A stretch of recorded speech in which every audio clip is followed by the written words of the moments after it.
What I love about this book and the stories that you tell, especially as you are trying to understand who you are, is you've been able to articulate that. And for so many of us, for so many people, you go through life unable to put your finger on what it is that sometimes makes you feel as if you're the only one.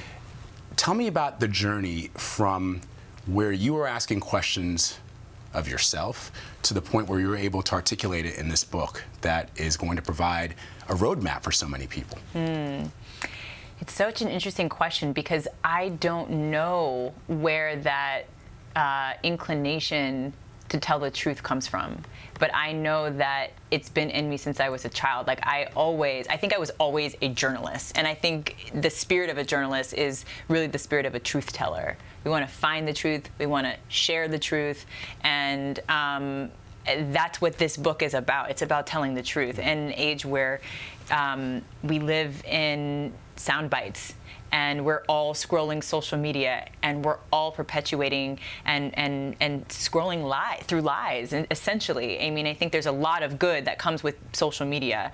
There's a two-way dialogue now, and people who have been marginalized in mainstream media now have a significant voice and have an opportunity to build a following and to build platforms without the gatekeepers' sort of approval. So it's great, but I also think, like, as someone who's been held up as a trailblazer in my career, I feel like I owe this next generation of young leaders so much more than I could ever fit in a pithy little caption on Instagram or in a filtered image or in a tweet.